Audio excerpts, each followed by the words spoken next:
အိမ်မက်တွေကိုစုဆောင်းတဲ့စာကြည့်တိုက်ညတညမြို့တစ်မြို့ရဲ့အနားဆုံးမှာလူအများမတိကြတဲ့လမ်းလေးတစ်လမ်းရှိတယ်။နေကင်းချိန်မှာတော့အဲ့ဒီလမ်းလေးကပုံမှန်မြို့လမ်းတစ်လမ်းလိုပဲဖြစ်နေတယ်။လူတွေအလုပ်သွားကြတယ်။ကလေးတွေကျောင်းသွားကြတယ်။ကားတွေဖြည်းဖြည်းသွားလာနေတယ်။ဒါပေမဲ့ညရောက်လာတဲ့အခါအဲ့ဒီလမ်းလေးကနည်းနည်းမတူသလိုဖြစ်လာတယ်။လမ်းမီးအယောင်ယောင်တွေကတိတ်ဆိတ်တဲ့လေညင်းထဲမှာ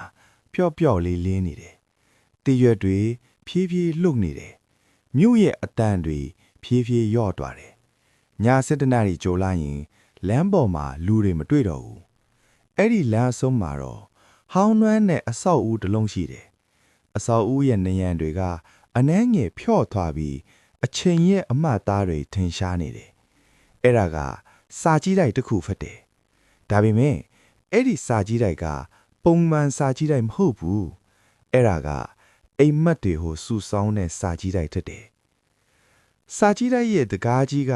တစ်သားဟောင်းနဲ့ပြုလုပ်ထားတယ်တကားပေါ်မှာစာလေးတစ်ချောင်းရေးထားတယ် Dreams are safe here အိမ်မက်တွေဒီမှာလုံခြုံပါတယ်ညနဲ့လာတဲ့အချိန်မှာတကားကြီးကတစ်ခါတလေဖြည်းဖြည်းဖွင့်ထားတတ်တယ်တယောက်ယောက်အတွင်းကိုဝင်လာဖို့စောင့်နေတယ်လို့ပဲအဲ့ဒီစာကြည့်တိုက်ကိုစောင့်ရှောက်တဲ့လူတစ်ယောက်ရှိတယ်သူ့နာမည်ကကိုတက်ဖြစ်တယ်ကိုတက်ကအသက်40ဝန်းကျင်လောက်ခင်မယ်သူမျက်နှာမှာအေးချမ်းတဲ့အပြုံးပြော်လီအမြဲရှိနေတယ်သူများမပြောတတ်ဘူးဒါပေမဲ့သူ့မျက်လုံးတွေကလူတစ်ယောက်ကိုအေးချမ်းစေတတ်တယ်ညတိုင်းမြို့လူတွေအိတ်သွားတဲ့အခါကိုတက်ရဲ့အလုပ်စတယ်စာကြည့်တိုက်ထဲမှာရှည်လျားတဲ့စင်တွေရှိတယ်။အဲ့ဒီစင်တွေထဲမှာစာအုပ်တွေမရှိဘူး။အဲ့ဒီအစာဖန်ပူလင်းလေးတွေရှိတယ်။ထောင်ပေါင်းများစွာသောဖန်ပူလင်းလေးတွေတပူလင်းစီမှာအလင်းနုနုလေးတောက်နေတယ်။အယောင်တွေမတူဘူး။တချို့ကပင်လေရာလိုအပြားရောင်။တချို့ကနေရောင်လိုရွှေရောင်။တချို့ကလာဝုန်းရောင်တို့အဖြူရောင်ပြုတ်ပြုတ်အဲ့ဒီအလင်းတွေက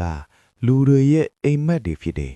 ။ညတိုင်းကိုတက်မြို့ထဲကိုလမ်းလျှောက်သွားတတ်တယ်။လူတွေအိတ်နေတဲ့အချိန်မှာအိမ်မက်တွေကလေထဲမှာပေါ်လာတတ်တယ်။အိမ်မက်တစ်ခုကခလီးတစ်ယောက်ပင်လယ်ထဲမှာလေစီးနေတဲ့အိမ်မက်ဖြစ်တတ်တယ်။တစ်ခုကတော့တောင်ပေါ်မှာလေတိုက်နေတဲ့အိမ်မက်။တစ်ခုကပန်းများအပြည့်ရှိတဲ့တော်အုပ်ထဲလမ်းလျှောက်နေတဲ့အိမ်မက်။ကိုတက်ကအဲ့ဒီအိမ်မက်တွေကိုဖန်ပူလင်းလေးတဲ့ဖြည်းဖြည်းထည့်တယ်ပြီးတော့စာကြည့်တိုက်ထဲပြန်ယူလာတယ်ဘာလို့အဲ့ဒီလိုလောက်တာလဲဆိုတော့တချို့လူတွေက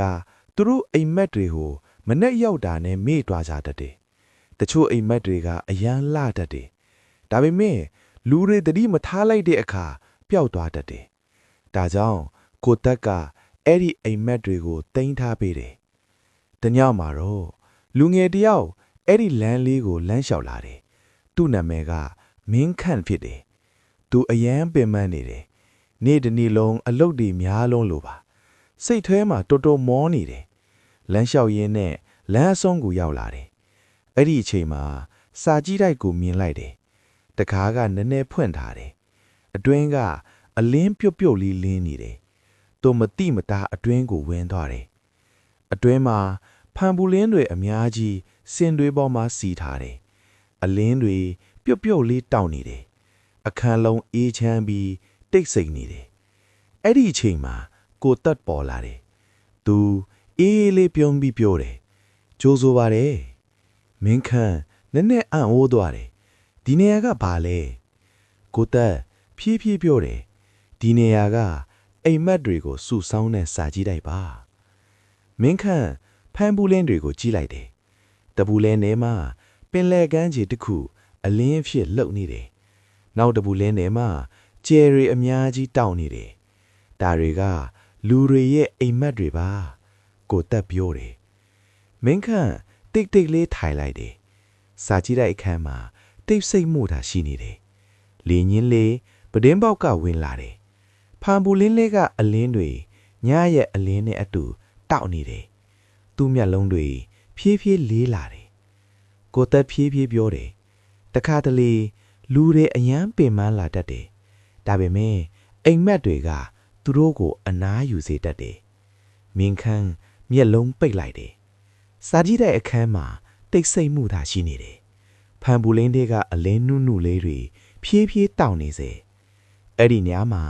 မြို့ကမျိုးလုံးအိပ်ပျော်သွားလေစာကြည့်တဲ့ထဲမှာတော့အိမ်မက်တွေအေးအေးချမ်းချမ်းအနားယူနေတယ်လေညင်းလေးပဒင်းမောက်ကဝင်လာတယ်အလင်းပျော့ပျော့လေးတွေပူလင်းထဲမှာတောက်နေစေညကတိတ်ဆိတ်ပြီးအေးချမ်းနေတယ်